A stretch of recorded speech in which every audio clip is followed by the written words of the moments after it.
My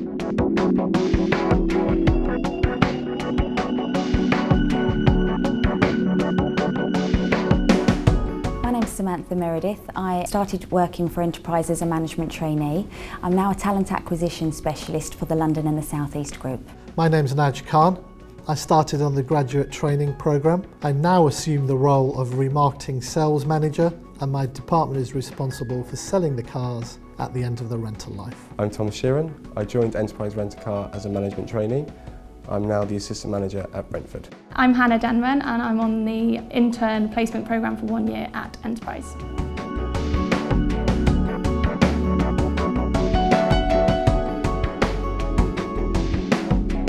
Making a great first impression is extremely important during the interview process, and you don't get a second chance to make a great first impression. Make great eye contact with the person who's conducting the interview. Being late for an interview is definitely not the impression that you want to make, so try and be there 15 minutes early. Be enthusiastic. Be yourself.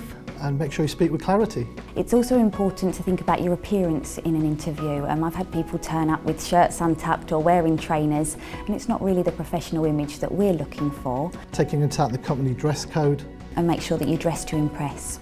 Another way to make a good first impression is positive body language. Act like you really, really want to be there. Don't slouch in your seat if you're going through an interview. In order to be successful during a group assessment, it's good to take a sort of a leadership stance. We're looking for leaders, so make sure you demonstrate your leadership ability. Try and balance the argument against all people there, so don't be too overpowering. We typically have some candidates that think the most important thing to do is to speak the loudest and to speak for the most amount of time, and sometimes that doesn't really show perhaps the leadership skills or the team working skills that we're looking for. Make sure that when you speak, you add value to the group task, and also try and invite some quieter members of the team into that discussion to ensure that they're given a chance to participate as well.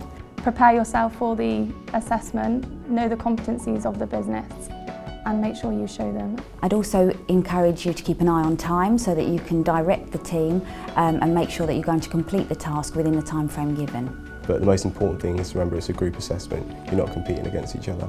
When giving a really good presentation, I think one of the most important aspects is to make sure that your content is relevant to the topic that you're supposed to be speaking about. Prepare yourself, make sure you know what you're talking about, there's some structure to the presentation. If you're using PowerPoint, make sure that you don't overload the slide with too many words, and make sure that you infiltrate some images. Engage with the audience. Try and get audience participation involved. It makes the presentation a lot smoother and a lot easier, so good Q&A. Really make a conscious effort to slow down your speech in a presentation. A lot of people have a tendency to get nervous and therefore their speech quickens. Be yourself and be confident. And make good eye contact. It's really important that you answer the question that's posed and not the question that you think you've been asked because you prepared the answer in advance. Prepare yourself for the interview.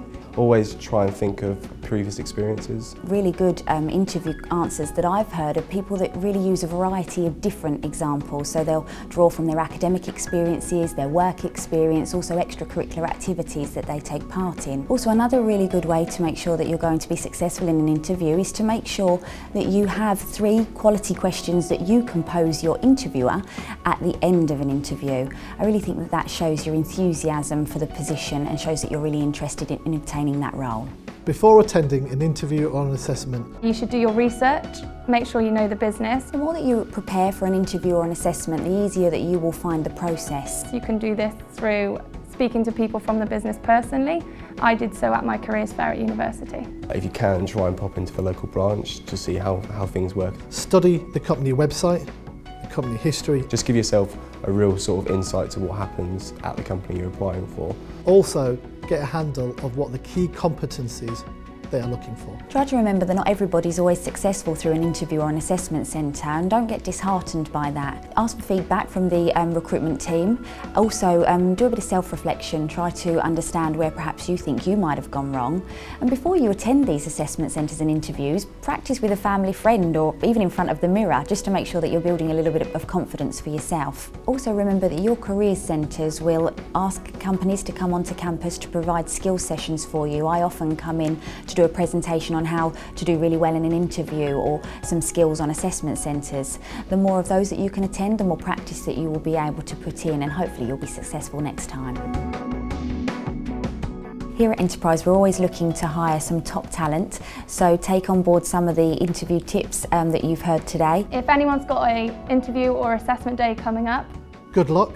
prepare yourself. But then just relax and enjoy the day.